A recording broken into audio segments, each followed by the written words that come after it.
areas, just like Celtic fullbacks will be doing. Can they turn and make Commons and Stokes defend that way? But it's intriguing, and the hype's been built up. That's me taking my Celtic hat off, if you like. That's the way I see it. There's a face full of focus. Scott Brown, the Celtic captain, ahead of kick-off. Rangers still to join. Of 10 Old Firm games, he refereed the 2011 final between these two. It's all set up, Michael Stewart. It's who are on the attack. It's a header away by McGregor. Only as far as the skipper Brown to sent off in that 2011 final. Rangers won 2-1 after extra time. In the midfield, you can understand why he's got him in there rather than an out-and-out winger. It's a Gary Profensi going out. That would have been a Rangers ball. They'll both be trying to wind each other up, there's no doubt about that. It's the 7th time they've met at the semi-final stage of this competition. Rangers have come out on top in 4 of the 6 meetings. Here it is here. To be honest, there's absolutely not. I don't know whether he's holding his ribs. I don't see anything there. I don't know if he stepped on his toes, but from Scott Brown's perspective, yeah, we'll have to keep an eye on the 2 number 8s.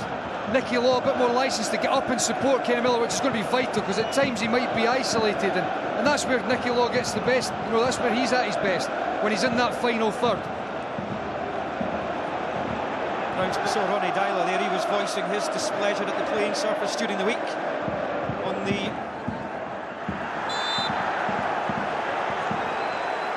week or 2 back, Kenny McDowell, the caretaker manager, and it was Brown late on Hutton.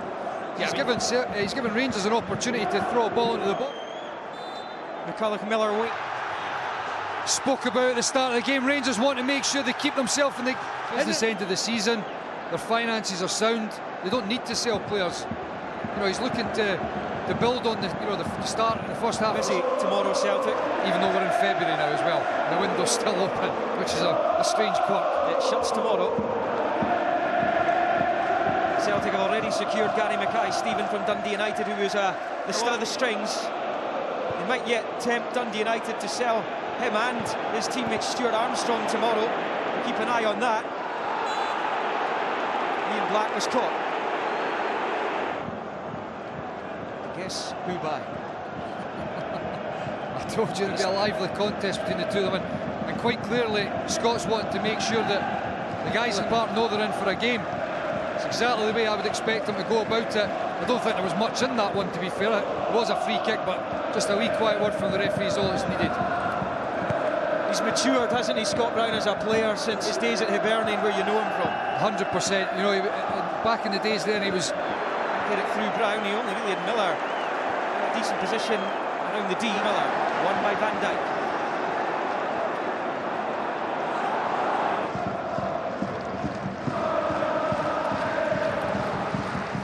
Lee McCulloch, the elder statesman in the Rangers squad, 35 at Wembley.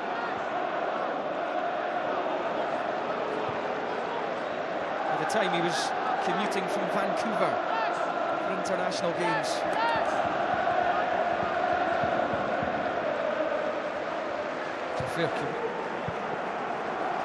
Ronnie Dyler likes to play with the 2 sitters. It's been Brown and Johansson for a lot of the time, and out of the game basically for 2 years. And he has come back, replaced Fraser Forster as Celtic goalkeeper. Free transfer because he had gone so long without a club in the summer. Craig Gordon arrived. What a replacement it was. Goalkeeper and a really good guy as well. And it's not just 2 years out of the game and then coming back. Last night at Alloa to increase the gap at the top of the table. The Rangers do have 2 games in hand. And the game in hand as well, as Johansson clips it in. It's away by Wallace.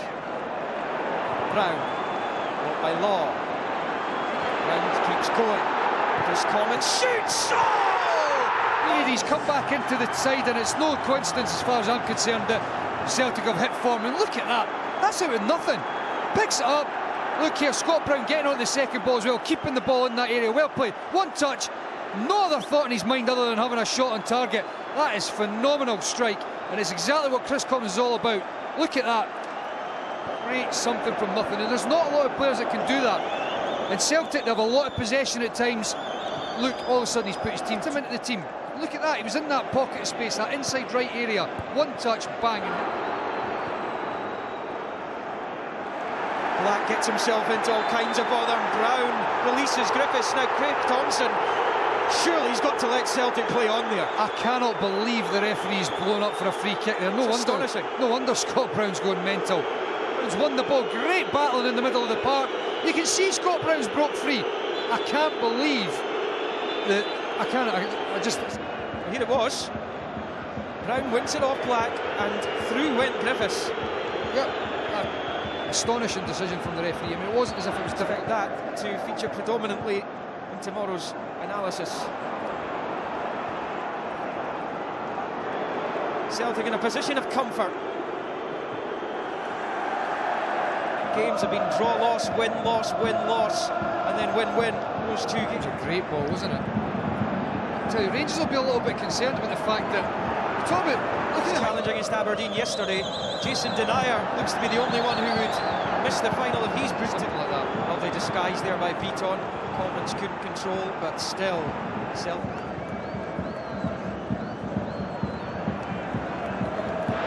without any more damage. Celtic looking to put this tie to bed. Game's gone without having seen a ball kicked, you would know, because the pitch is infinitely more damaged in the Rangers half than it is in the Celtic half. It has pretty much been played exclusively inside Rangers territory. And you know, the other thing that anybody who watches or has seen much of Rangers talks about, they've got a lack of pace in their team. The way they've set up today, difficult to beat. You can understand that's why they've gone for it. But now, when they find themselves 2-0, you know, Rangers are going to play those sort of ones, and that's where John Daly can be effective. It means that he gives them a platform to play from in the final third, whereas in the first half they had nothing to play off. All day long, the fact that, you know, everybody sees in the middle of the park where you're winning the ball and you're making the opponent know that you're in the game. Sticking your arm at the back. It's the one that got away from the previous manager, Neil Lennon, on that occasion. More of a physical battle now. Virgil van Dijk at the back with John Daly. It's Miller for Daly. It's Kyle Hutton for Rangers. Working like a tiger in the Celtic engine room with Scott Brown, though. The Rangers players, the Rangers midfield, are getting absolutely no joy whatsoever. That's what he's all about in these games, you know. Making sure, look at that. Real determination. Wants to make sure that the opposition know that they're not going to get a second's piece. He loves the physical battle. We were talking about it during half-time, Michael. Scott Brown, I've got absolutely no doubt that he would be a top player. signed a very long deal at Celtic not too long ago.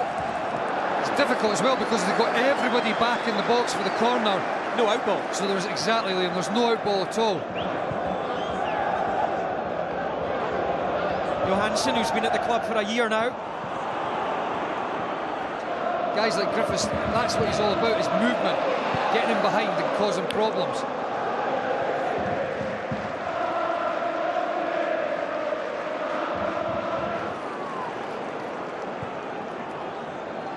Lustig.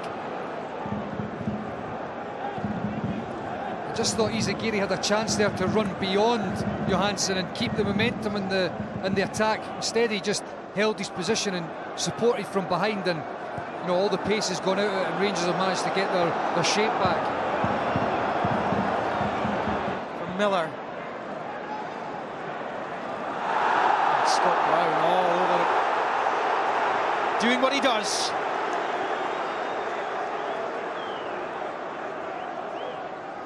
Scored a wonderful goal against Rangers in a Scottish Cup tie. He's 2 goals for Celtic against Rangers of Scott Brown, but there was the one at Ibrox.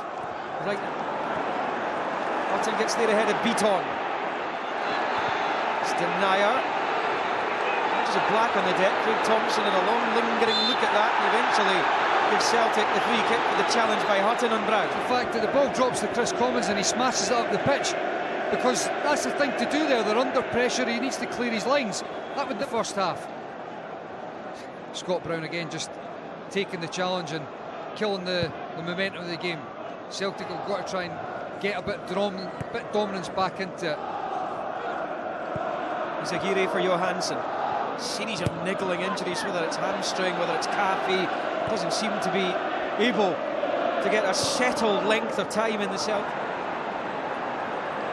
Look at that, Scott Brown again. Relishing this. There's no doubt about that. And look, that's what it does as well. Tackles, pressure. I scored twice for Hibs against Rangers as Daly can't quite find Foster.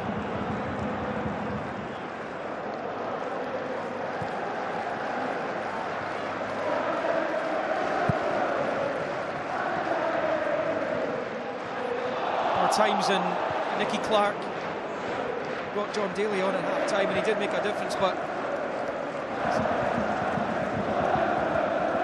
Johansson. Round to Izagirre.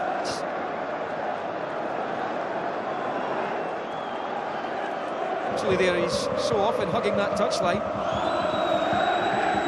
Scottish champions at the start of the season. They got the better of them at Tannadice in December, just before Christmas. They'll fancy their chances, but so too will Celtic, who have been dominant today, as many expected them to be.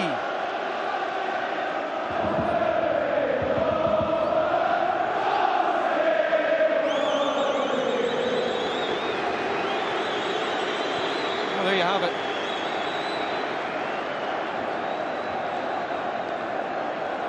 Celtic free kick, Michael? I can't understand how it's not a Celtic free kick, to be perfectly honest. I don't see where Rangers have got the free kick out. Now half the time. Almost bang on 51,000 inside Hampden this afternoon. Now, Michael Stewart's man of the match is Scott Brown. Yeah, he's been a top player. Time just about up. Forrest. And Brown with one last challenge on Ian Black, which is going to draw a yellow card for this. Him and Ian Black have been at each other from the get-go. Scott Brown he continually wants to show his dominance. He continually wants to show he's the top man. And he's pointing at the scoreboard to the Rangers players who are berating him. The man of the match goes into the book, and we have played all the stoppage time. Tempers frayed right at the end of this as Brown thundered into that challenge on Ian Black. We'd expect nothing else from those two. Modern day, he's not gone high on him though. No. It's a good meaty tackle. It's a booking. Yep, modern day football, but he's not gone over the ball. He's not gone high. It's the sort of thing that you don't see. You might just be beginning to buy into what the Norwegian is trying to do at the club. Many thought that this would be an annihilation today. It didn't turn out that way. Celtic took their foot off the gas in the second half. They had done enough in the opening 45. A good day at the Porters, who have grown to love him in the last 4 years, will certainly hope so. Scott Brown throwing the captain's armband in his jersey into the crowd. Weeks away, back here at Hampden on the claim the first silverware of the Scottish football season. He is giving everything away at the moment. The shirt has gone.